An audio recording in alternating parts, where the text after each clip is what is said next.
Hey everyone. So are you ready to dive into this whole astrology thing? I mean, it's everywhere these days, It right? really is. It's like with all the crazy stuff happening in the world, like, elections and the economy being kind of unpredictable, everyone's looking for answers somewhere. Right. And a lot of people are turning to the stars, right? Yeah. So we're going to use this article, How to Stop Falling for Fake Astrology Life Guide. It's called Zodiac Hype, to kind of break it all down for us. What's really cool is this article doesn't just tell us why astrology is so big right now. hmm It actually goes deep into how much of it is like totally made up. Yeah, exact. And it Like, even like it's offers something sun. way better than any habits. Yeah, I was really fascinated by the statistics that the article starts with. It says that 27% of Americans actually think that astrology is a real science. Whoa, That's like a massive jump from just 10 years ago. 27%. No way. That's a lot of people. Hmm. But you know what? Yeah. It kind of makes sense when you think about it. hmm Like, when everything feels so uncertain, people just want to feel like they have some control, right? Right. So they turn to things like, I don't know, the stars for answers. I mean, think about how crazy everyone went when Kim Kardashian posted about her moon sign. Oh, I yeah. remember that whole Zodiac coffee orders trend on TikTok. Everyone was suddenly an astrology expert. Right. Those definitely had a big influence. But I think there's something much deeper going on, especially for younger people. Yeah. The article talks about a study from last year, the American Psychological Association, and they found that like 63%, a huge number, 63% of Americans are really anxious about the future. So maybe people are turning to astrology as a way to just kind of cope with all that, like to feel like there's some order in this crazy world. That actually makes a lot of sense. If you can't control what's happening in the world, at least you can try to understand your place in the cosmos, right? Exactly. And what's interesting is that even those super logical, data-driven people, like in Silicon Valley, are getting into it. Yeah, the article even mentions how tech people are using astrology apps like CoStar to deal with burnout. Oh, wow. So it's like they're escaping the world they created. Exactly. Okay, so we've talked about how people turn to astrology for comfort when things are tough. But here's where things get a little, kind of shady. hmm The article calls out all these fake astrology scams that are basically taking advantage of people's anxieties. Yeah, they're getting really creative with it too. Oh, I bet. The article talks about these outrageous trends like astro DNA kits that say they can tell you your cosmic blueprint from your genes. Astro what? Yeah, Astro DNA kits. And there's also Zodiac fasting diets that tell you when to fast based on your star sign, and even moon phase tattoos that are supposed to like give you eternal luck if you get them inked at a specific time. Wait, hold on. Astro DNA kits. Seriously. Come on. Who believes that stuff? You'd be surprised. More people than you think. And that's what makes these scams so dangerous. They play on people's desire for personalized stuff. Like they want easy answers, and these scams exploit that. Okay, yeah, I get it. You remember the Barnum effect, that thing we talked about where people believe vague statements apply specifically to them? Oh, yeah, like those personality quizzes that tell everyone they're a unique blend of, like, introverted and extroverted. Exactly. These fake astrology trends use the same tricks. They make these general pronouncements sound like personalized insights, and people eat it up because they're just looking for some direction in their lives. So it's not just about believing in some, like, cosmic mumbo-jumbo. It's about real privacy concerns and losing money to these schemes.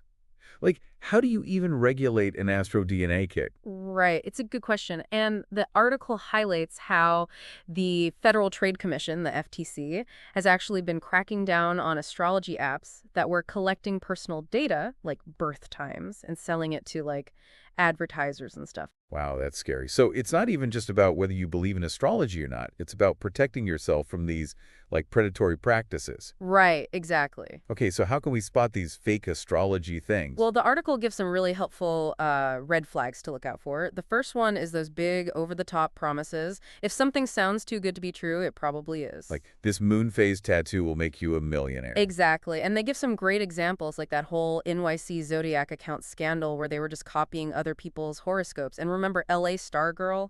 Yeah, vaguely. She was like this YouTube star making millions selling Zodiac merch, and then it all crashed down when people realized she was just giving like generic advice. Oh, yeah, I remember that now. So Recycled, like, generic phrases, that's another red flag. Exactly. If you're seeing the same vague statements everywhere, you're probably not getting any real insight. So if it sounds like it could apply to anyone, it probably does? Right. What else should we be on the lookout for? Well, the article also mentions a lack of, actual sources. Okay, If someone's making these huge claims about astrology, they should be able to back it up with like actual research or historical evidence, right? right.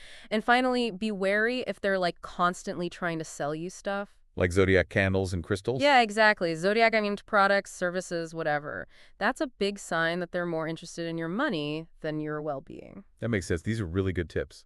But even with all these red flags, it feels like this fake astrology stuff is just like exploding online. New zodiac accounts are popping those all the time. That's true. It's everywhere. But the good news is that platforms like YouTube are starting to like actually take action. Oh, that's good to hear. In 2024, they updated their community guidelines to ban something they call misleading metaphysical content. So they're cracking down on those fake zodiac gurus. Yeah, and they're using some pretty advanced technology to do it. Their AI can now flag videos that have too many ads, repetitive scripts and suspicious links, Okay, interesting. which has actually led to a 30% decrease in complaints about Zodiac spam. And they're even testing these fact-check overlays that pop up on astrology videos and actually show scientific evidence debunking those common astrology claims. Wow, so they're fighting like pseudoscience with real science. Pretty much. It's pretty cool. But even with all that, we still need to be careful. Right, We got to be really critical of what we see online, especially with something as personal as astrology. absolutely. So if we're not supposed to rely on the stars for guidance,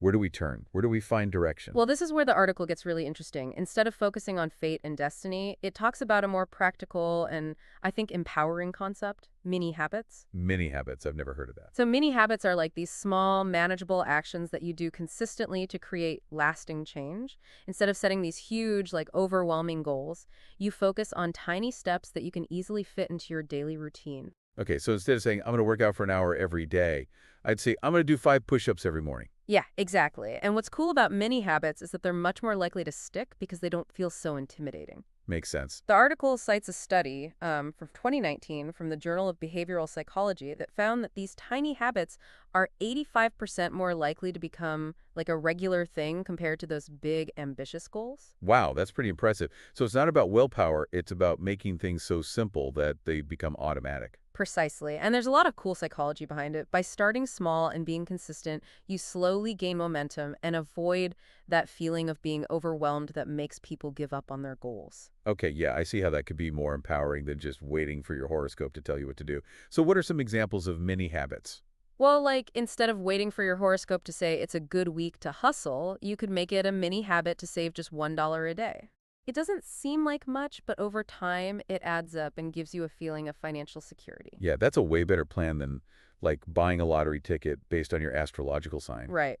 Or instead of trying some crazy, potentially dangerous zodiac fasting diet, what about just committing to a 10-minute walk every day? It's much healthier and more sustainable for boosting your energy levels. I bet it's a lot more effective than getting a moon phase tattoo for luck. Yeah, for sure. And the article also suggests that these mini habits actually align with some classic American values. Oh, really? How so? Well, it talks about how many habits promote self-reliance, which has always been a big part of the American dream, right? Instead of waiting for some outside force to control your fate, you're taking charge and creating your own opportunities. I like that. It fits with that idea of pulling yourself up by your bootstraps. Exactly. And the article highlights some research from UCLA that shows practicing mini habits for just 21 days can boost your belief in your self-efficacy by 40%. That's amazing. So it's not just about achieving goals, it's about building confidence. Absolutely. And that's something that fake astrology just can't give you. So ditch the cosmic Kool-Aid, right? Right. Embrace the power of mini habits. This article gives you a clear, step-by-step plan to do just that. Okay, I'm in.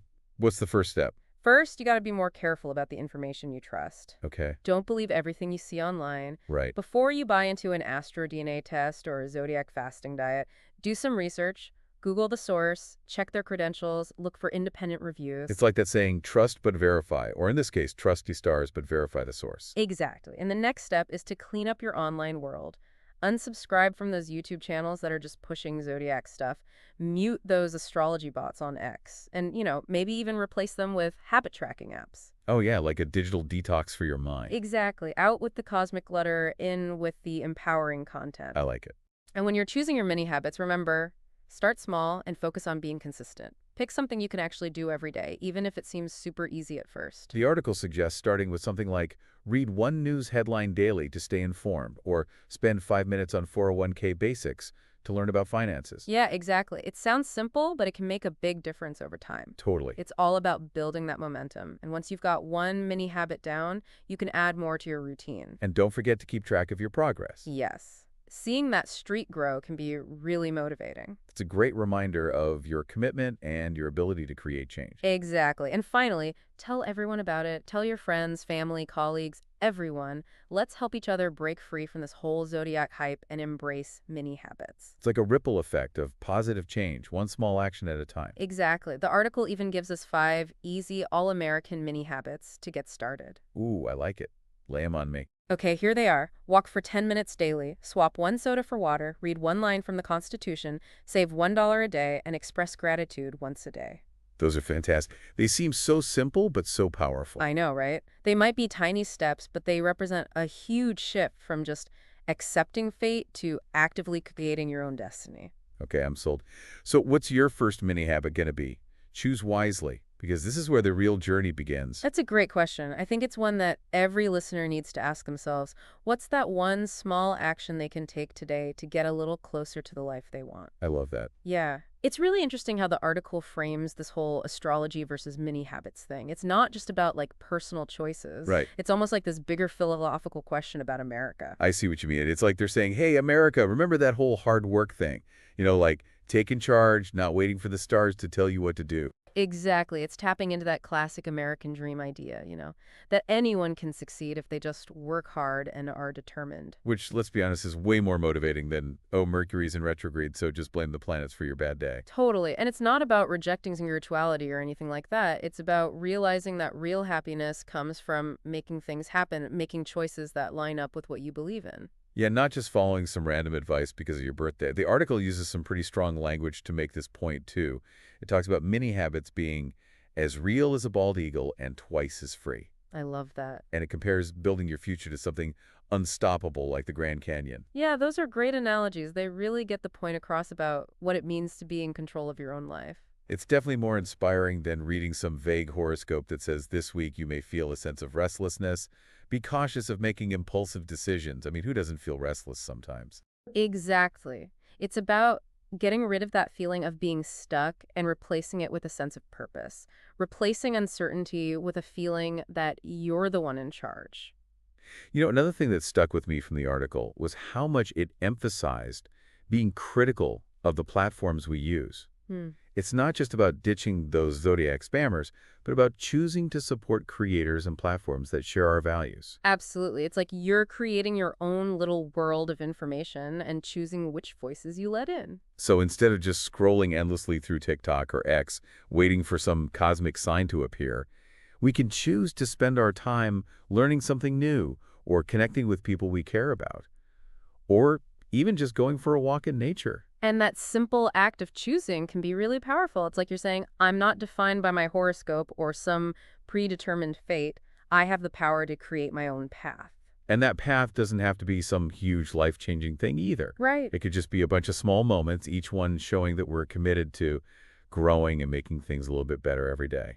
And that's what's so great about mini habits. It's not about some massive overnight transformation. It's about making small, consistent choices that build up over time. They create a ripple effect that goes way beyond the initial action. It's like that saying, what you do every day matters more than what you do once in a while. Exactly. And it's really encouraging to see platforms like YouTube taking steps to fight misinformation and promote more responsible content, Yeah. It shows that we're starting to understand the power of information and the responsibility that comes with it. So it's not about blaming the stars or the algorithms. Right. It's about realizing that we have the power to choose to create and to make a real difference in our own lives and in the world. And that power doesn't come from some mystical planetary alignment or ancient prophecy. It comes from within. I like that. It comes from our willingness to face challenges, to step outside our comfort zones, and to become the best versions of ourselves one small step at a time. In a world that often feels so overwhelming and out of control, there's something really comforting and hopeful about that message. It reminds us that we're not just helpless victims. Yeah. We can actually shape our own destinies. And it's never too late to start. All it takes is a single decision, a single action, a single mini habit that says, I'm taking control, I'm creating change, I'm choosing to be the hero of my own story. That is a message worth sharing. Absolutely. Let's ditch those cosmic crutches and help each other embrace the power of mini habits. Imagine a future where we're defined not by our horoscopes, but by the choices we make and the things we do. It's time to take back our power and start writing our own destinies. Beautifully put. And who knows, maybe along the way we'll inspire others to join us on this journey of self-discovery and empowered action. Now, that's a revolution I can get behind. So, as we wrap up our deep dive into astrology and mini habits, there's one thing that I keep thinking about. What's that? Well, this article definitely makes a strong case for ditching the zodiac and focusing on those small, consistent actions. Yeah, they really did lay out some compelling arguments. But it also makes me wonder why astrology got so popular in the first place, Right. especially with younger generations. Yeah. Is it really just about escaping reality, like the article suggests, or is there, something more to it? That's a great question. And honestly, I think it's worth exploring further. Yeah. Maybe it's about people wanting connection, wanting meaning and purpose, especially in a world that can feel kind of lonely and overwhelming at times. Yeah, you're right. It could be a way of looking for guidance and validation, especially with all the uncertainty and constant change happening around us. Definitely. And while the article makes some good points about the dangers of fake astrology and the need to be critical thinkers, Right. it also reminds us that we all need hope and a sense of belonging. So maybe it's not about rejecting astrology altogether, but finding healthier and more empowering ways to fulfill those needs. Exactly. It's about realizing we don't have to choose between logic and spirituality or science and wonder. We can have both. Right. We can ground ourselves in evidence-based practices like mini habits while still being open to a sense of awe and curiosity about the world. You know what? I think that's where the real magic is. Not in some predetermined fate from the stars, but in all the possibilities that open up when we decide to take control of our lives, when we embrace our unique talents, Yeah, and when we work towards making a positive impact. I love that. It's about understanding that we have the power to create our own meaning and purpose. Exactly. We're not just waiting around for it to happen to us. Right. So with that in mind, I want to leave you with this challenge. Instead of checking your horoscope every day, Yeah. ask yourself, what small but meaningful action can I take today to get a little closer to my goals? Yeah. You know, Mm-hmm. or to take care of my well-being, Yeah. or to just make the world a little bit better. Absolutely. And remember, even the smallest actions, when you do them consistently, can create a ripple effect that goes way beyond you. So go out there and create your own magic. The power is within you. I love that. Thanks for joining us on this deep dive, everyone. We'll see you next time. See ya.